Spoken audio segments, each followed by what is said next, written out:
Let's move on.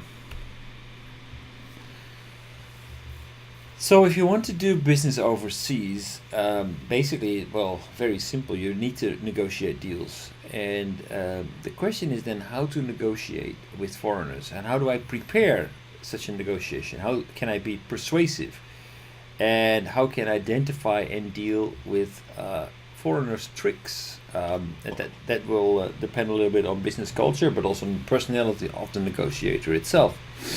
How to establish long-term beneficial relationships. So in this workshop we're going to go through the preparation stages and the actual negotiation stages that most Europeans will take in when they are negotiating overseas. So first to do is a pre-assessment. That is basically a recommendation for UNO's schools. This is what we recommend to do when we are going to offer this training. So let's skip that. What I mean, last time also skip. What is because this training was made and designed for us to as a preparation for meeting with the HR people when we are selling our program, right? So what it means is that basically what we will do when we are going to train your people is first we do a gap analysis. We look at, okay, what kind of people what kind of skills do your people need when they go overseas, and what skills do they have, and based on that we will tailor a training for especially tailored to your people. What is this one, the output?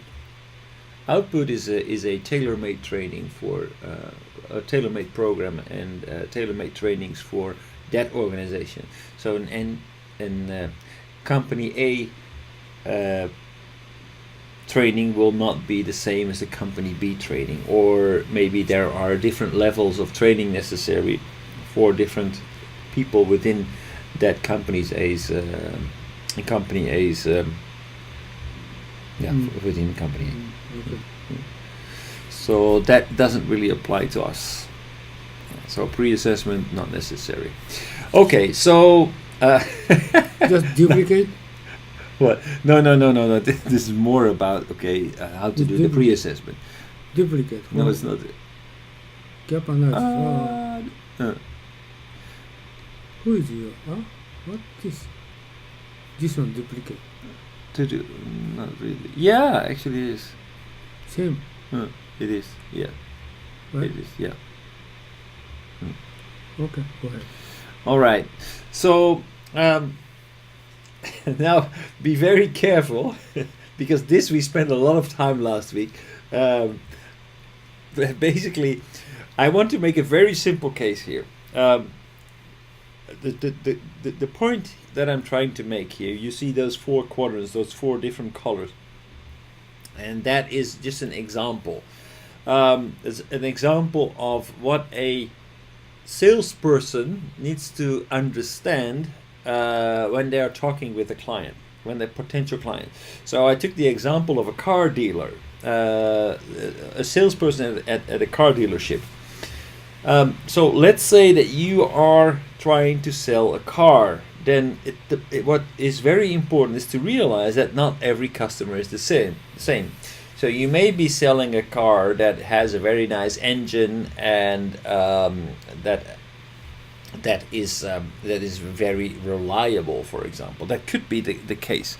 In that case, many salespeople will be inclined to talk a lot about the technology and a lot about safety, but of reliability. But in reality, not every customer is the same. So a nice engine may not mean that much to some customers. So I broadly divided customer types into this diagram. So when it comes to customer types, we have, for example, value-oriented customers. We have vision-oriented customers, relationship-oriented customers, and process-oriented customers. when you are meeting a vision-oriented customer, what you best do is talk about the latest technology and gadgets, because that will be very appealing to this type of customer. But if the customer is more interested in price and mileage and engine, then you need to adjust your sales strategy and talk about those things. If you figure out that your customer is more a process-oriented customer, then talking about safety, warranty, and reliability will make it more likely that they will actually buy the car. And if you are talking with more of an artistic kind of customer, or somebody who is more feelings-driven, then you can emphasize, you can let them smell the leather, show the ski compartment in the back seat, and tell a story about how nice it would be if they would go out with their family, that they can bring their skis on board, and it would be the perfect car for them to take holidays. So that point is that basically customers are not the same, and we should treat them differently. But that makes sense when you are a car salesman. But okay, what the point is? It's the same with negotiation, actually. Just like with potential customers who want to buy a car, negotiators are not all the same. I mean, some will be vision driven, some will be value driven, some will be process driven, and some will be relationship driven. And based on the negotiator type that you have across the table from you, you will have to adjust your strategy. So European negotiators will always try to make some kind of pre-assessment. Okay, what can I expect based on what I know of this customer? What country does this person come from? What kind of negotiation culture do they have? Is this a man, a woman? Is he young? Is he old? What is his job description? Perhaps you know people who know this person to get a little bit more. So preparation here is very important, and European negotiators will go out of their way to learn more about you before they get around the table, because when they know more about you, they will know better what is important to you, and by knowing that, they will actually get better negotiation results.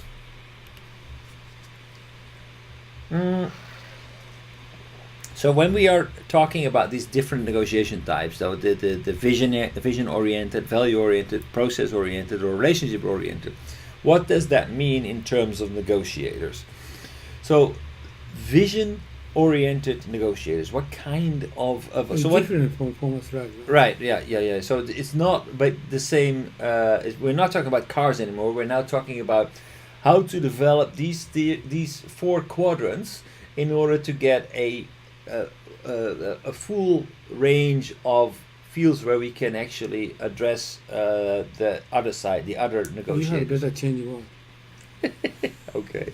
Everybody confused. Okay. So I will just basically I should take out these words here, vision and value and process Yeah, strategy, yeah. just to talk about a different.